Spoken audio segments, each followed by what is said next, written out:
Hey, it's Robert here at Financially Savvy in 20 Minutes. And we wanted to bring you a never released pre-COVID Throwback Thursdays segment. So I hope you guys enjoy this. Let us know in the ratings and review what you think and enjoy.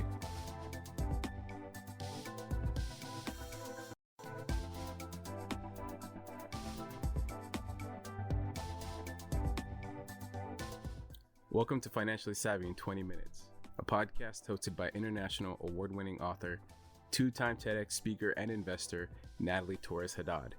She will share the tips and tricks from interviews with self-made entrepreneurs, leaders, and those who have attained financial freedom while learning financial literacy.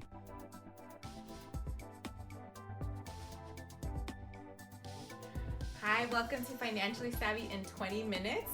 And I am really excited because we are doing this interview at 1 in the morning. We are in Florida for PodFest, and it's PodFest 2020. And how did we meet? On which Facebook group? I think it was in the Women of Color podcaster. Yes, group. I love this group because it's been such a support system, especially for women. Spotify came out with the stats that there's less than 22% of podcasters are women, and women of color, we make up less than 8%. And it's obviously a need because representation matters, but then you're connected with so many other women that are doing amazing things in different fields. And I think that's the coolest thing. And I'm like, I wanted to talk about with you. Well, first tell us your podcast, your name, and all that fun stuff. But let's talk a little bit about the expenses and the struggles when it is to coming to podcasts. So, and 8% is probably pretty good when it comes to representation in media when we look at other areas. Yes. I'm sure we're not at 8%. Right. So it doesn't sound great, but it's better. It's a start, yeah. I'm like, it's than a in start. other areas. And podcasting is still somewhat new, right? It hasn't been Right. around more than 15 years. And so the fact that it's, we're starting to see more of it, and it's definitely something crucial. But, with this podcast, I'm always trying to figure out ways on how to help people if they're trying to make more money, trying to monetize off of it, how to stay away from the tribulations that many of us Right. encounter. For you, how long have you been podcasting, and what are the top 2 things that you wish you would have known that you know now? So I'm on episode 34. I started last summer, and I release a new episode every Thursday. So the name of my podcast is School Nutrition Dietitian. It's focused on professional development for people working in K-12 food service. So I am the dietitian, and a lot of my episodes initially were focused more on dietitian focused issues in school nutrition, like managing allergies, working with children with kidney failure, things like that. But as I have been working through my wish list of people to interview, I'm expanding to things like financial management and morale, leadership, things like that. I love it because it goes hand in hand. A lot of times we forget that our health, our diet is all connected with, okay, how much am I spending if I'm overeating? Usually it's that emotional side of it. So one, it's very cool that you're doing this, obviously for our youth, because we so need that more than anything. Allergies, oh my gosh, allergy season is here. And for you, since you're on episode 34, that's awesome, because I know after my 8th episode, life happened and I was like, this has to halt and stop. and luckily my friends and colleagues were just like, keep recording. If you ever want to come back to it, you will. And I did. I recorded about 30 episodes. More than half of them are still not published yet, but at least I'm glad I was still doing that while I was on the road. And then I returned the following year. So I think that's something that other podcasters need to hear in case they're feeling like they need to quit, or maybe they don't want to go back. Yeah, so it's for okay you, to pause and pick 34, you've been doing every week, right? Yes, Okay. because this is not a good trait, but I'm kind of an all or nothing type of person, and I knew that if I had a break in recording, that was going to snowball. So I wanted to make sure I had a ton of episodes waiting before the season started. And to motivate myself, what I did was I told people that I looked up to in my field that I was going to launch the podcast. Oh, I love And it. then I felt locked in. I'm like, I'm going to look like a crazy accountability. person. Accountability. Exactly. And some of them, I can tell they expect it every week. My listenership is growing gradually, but the people who were interested before it started are still with me every week. So I feel like I want to make sure I release it at the same time. That's awesome. And meet their expectations. And that's the difficult part, right? It's when you're starting and then just trying to get yourself out there and hearing people to hear you. Right. And then second is to keep that listenership. So obviously that's great to have that you have that loyalty. Is there something that you saw that was not working maybe and you switched it or kept going and you're like, okay, this is working well? If I could go back when I first started recording, I would have started listening back to the recordings immediately so that I could hear what sort of audio problems I was contributing to. So like I realized 10 episodes in, there was a spot on my desk that makes a noise that I apparently like to mess with during recording. Oh yes, I no longer wear my clinky jewelry, my my necklaces, the stuff that I love to wear because of that reason. I'm like, I hear it.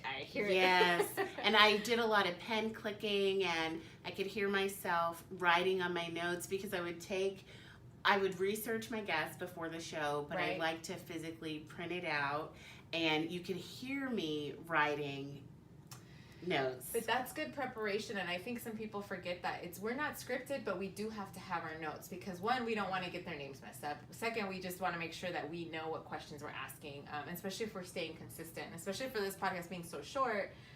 Eventually I did the video because I was like, okay, there's a lot of people that want to see, especially because I talk about representation, and I think that's a beautiful, and people are like, oh my God, I could do that too, you know, so it's kind of cool to hear these different type of careers that people are taking. Do you ever remember maybe the first time that you either monetized from it or you thought, oh my gosh, this is actually helping my career so I can get paid better through the podcast? Even though it's been less than a year, I already see a difference. Like I'm fairly new to school nutrition. So I was working in public health before. Okay. So I've been doing this for less than 3 years. And already I'm recognizable. I'm going to be speaking at the state level conference. Awesome. I'm speaking at the national conference. And more I'm hearing from people that I would have not known otherwise. So okay, so for the entrepreneurs listening to this, that's a big key that she just mentioned, because absolutely it brings the credibility that people can hear what you're teaching, hear your voice, and talking about the real issues that are out there. And so that can give you a better platform to these amazing conferences that are huge. And that's something that I think it kind of goes back, and they're like, how can I get more about your information? You're like, well, listen to my podcast, right? Exactly. I love that. And then you can showcase more of your skills that you may not be able to bring up in a natural way. So people forget all the time that I'm bilingual. And so I said, well, we're going to solve that. High five on that. High five on that. I'm going to do some episodes. I interviewed somebody from Spain that I saw on Instagram who was doing like really neat things around sustainability. Love it. And I also like to know how people feed their kids in other countries. So I thought, oh, she'll be perfect. And she was so patient because, yes, I'm bilingual, but have I ever lived in a Spanish-speaking country over the long term? No, I have not. So there are things that, like if I needed to know the word for scotch tape in a pinch, I probably wouldn't remember. So sometimes in a conversation, it can get like a little... Ooh. I love this woman for this reason, because, that's the big key. We're here, you hear other podcasters or people that want to start a podcast, and they're like, well, I speak fluently in this language, but then this other one is not so strong and they're afraid to. But I always tell them, I go, think about it. People that are learning a language, they're not fluent in it as well, and they want to learn, or maybe they forgot and they want to practice it. And for me too, I'm like, hold on, first time I'm an immigrant, so I speak Spanish fluently, but I always think the critique, right? And especially in the US, it's like everyone's like, oh, you don't speak Spanish well enough. And I'm like, hold on, I don't speak English well enough either. But I know enough to get the words out, right? Exactly. Right. So the fact that you still did that, and like you said, she had the patience. So someone that's out there watching or listening, you want to make sure you practice as much as you can, because you do get better. And if you think of that word that you need, like later on, you're like, okay. And it happens all the time. I'll throw in the Spanglish word, and I'm like, I don't remember what it is.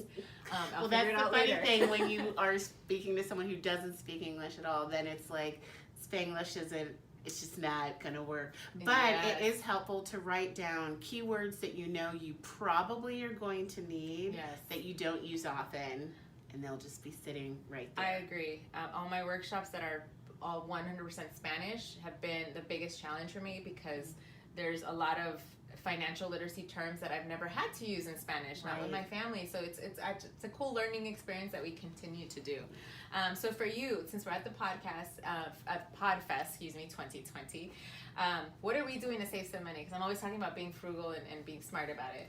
Well, one, we're sharing a room. Yes, we are. So awesome for networking too, because especially if you're an introvert and you know when you go to a conference, you may or may not really meet new people. Yes. This is a sure thing. Yeah, and there's going to be thousands of people, so it's kind of like, even I just came in close to midnight, and the fact that I'm like, oh, I know somebody now, it's from across the country. I think that's the beautiful part. Yeah. And so, yes, being able to, like, hey, bring some snacks, like how we talk about it. And I think it's... You came really prepared with the snacks. I dropped the ball on the snacks. No, you're fine. I travel so much that I'm like, I know my snacks. You need to have something. But I think that's the beautiful part, of being able to share. 'Cause sometimes people are a little embarrassed to talk about, like, well, do I pack the food, but then I don't look like I'm too cheap, or I'm like, who cares? One, you want to eat healthy. You want to eat something that you know you're going to like. And why not save the, I'm not a big fan of the refrigerator with the food in there, that, because you're going to spend $10, a little peanut is not worth it. So absolutely, we're figuring out ways to do it. Even if you're feeling really comfortable money-wise, there's some things that people who are affluent just don't waste money on. No. Like, if it's not a good value, it's not a good value. If it's something that's going to make you feel luxurious and you know it's overpriced, but it makes you feel good, then sure. Right. But whoever gets a $10 bag of peanuts is like, I'm living. Now I'm living. Yeah. Like, that's just not even... You're just frustrated with yourself. I always think about my mentor. She's amazing, multimillionaire, and she's like, oh yeah, she's like, when they give you those jellies at your breakfast, those nice little packets, and she's like, those are good jams, and she takes them in her purse, and I'm like, this is why she's smart, And it's those, like, she's like, not being wasteful, and I think it comes also from the mentality of scarcity too, but I think that's the thing that we need to teach ourselves and to teach others to do the same. And to really spend your money with intention where you want to spend it. So I am still working full time, so I want to really be careful about my bottom line, or keeping my overhead low as I get my side hustle, like, really up to where I want it to be as my primary source of income. Right. So, two, when you're doing something entrepreneurial and you have someone at home who's a little more of a worker bee type, you really don't want to go...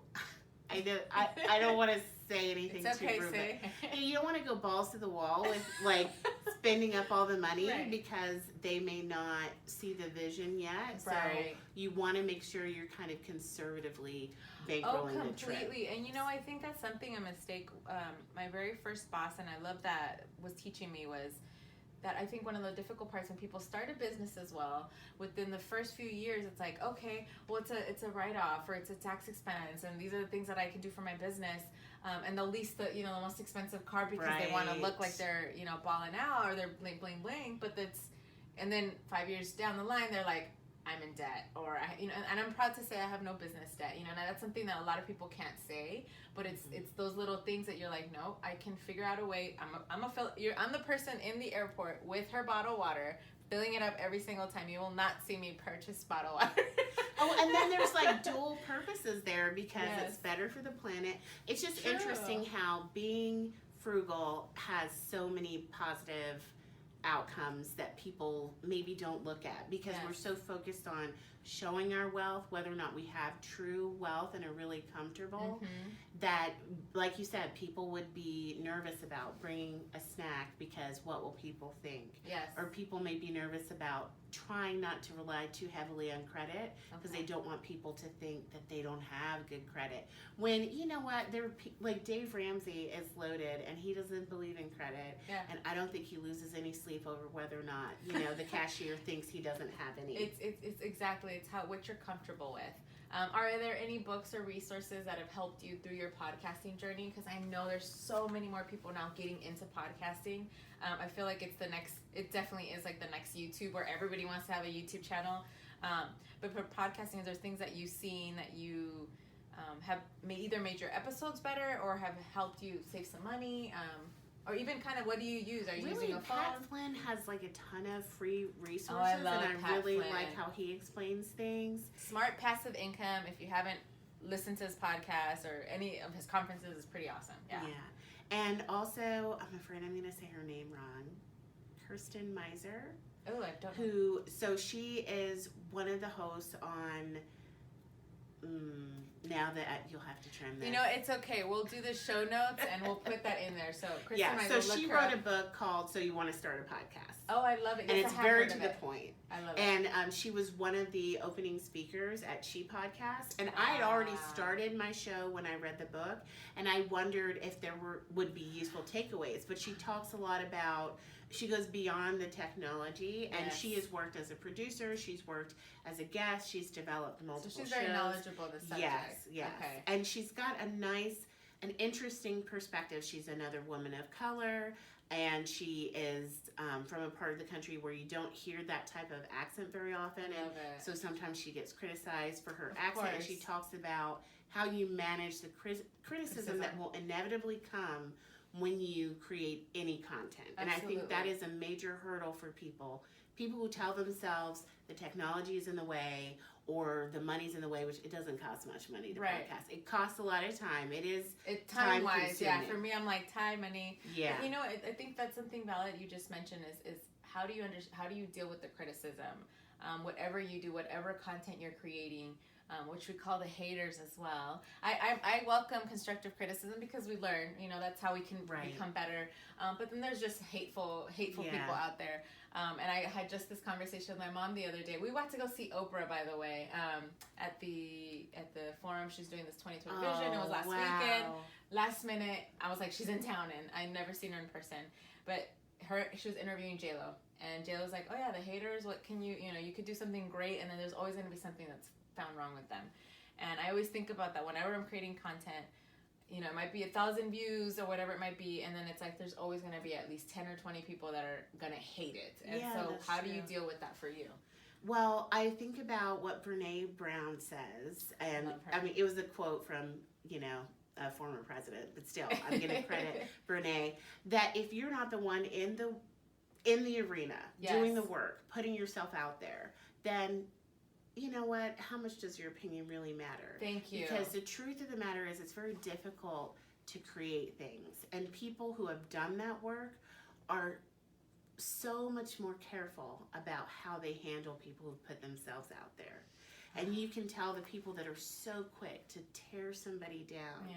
They don't do anything. They haven't done anything, and they don't know what it's like. She's preaching to the choir. I love it, and I love her books. Vulnerability, Dare to Be Great. Like, and so I'm trying to think. I think you're right. I think it was Roosevelt or whoever. Or Theodore Roosevelt, right? That she quotes. But you're right. It's kind of how we're doing it. We're figuring it out as we go. Exactly. And we're also. You just said we're also. When we're women of color, we have to make our own pathway. I mean, I don't know for you. I'm sure this happens too, but. You ask your family members, or like you're listening to the podcast, and they look at you like, first of all, what's a podcast? How do I download it? Does it cost something? And so, well, I'm excited that they said, how do I download it? Yeah, so now I'm teaching them.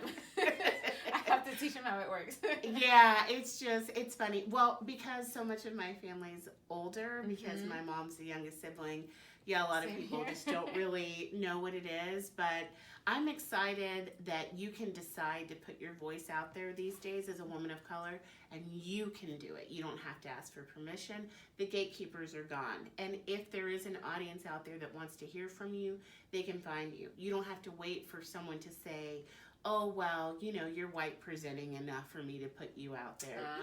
You know how. I know how it is. So, yes. We know. We need to have another episode about this, because even it being Women History Month, you know, that's something that you start to see. It's kind of like, well, the representation is still not there. Forbes just came out with a couple months ago an article where the lack of even women events, you don't see representation of women of color. And so we still have a long way to go. We're getting there. Yeah. And I would love to have you back, because I think we need to have definitely a follow-up. And you're hitting all these great books and resources, especially someone that's starting out, someone that's continuing or thinking about quitting their podcast. I think this is something helpful. And we need to do a follow-up on how this podcast, a PodFest, went for us, because we're both excited. We met so many people already virtually, and to see them in person after months of going back and forth, like, it's finally here. So before we go, how can people contact you? What's the best way to do so?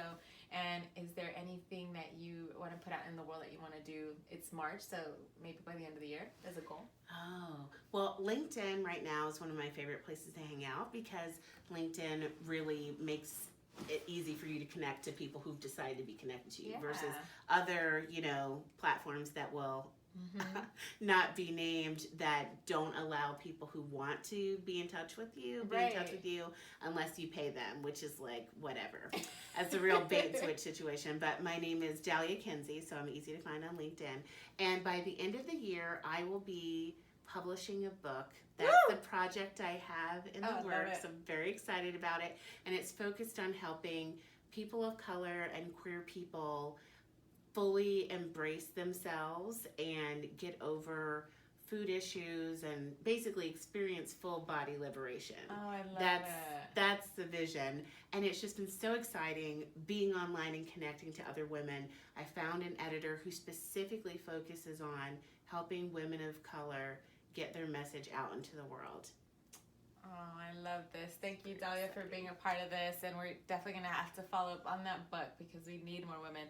I love that idea. And I think that representation will be so awesome. So if you have any questions, if you have any comments, please tune in and let us know. And hopefully we can answer them for you for the next one. But thank you, Dalia, for your time. And us in our pajamas at 1 a.m, this is what you do as a podcaster.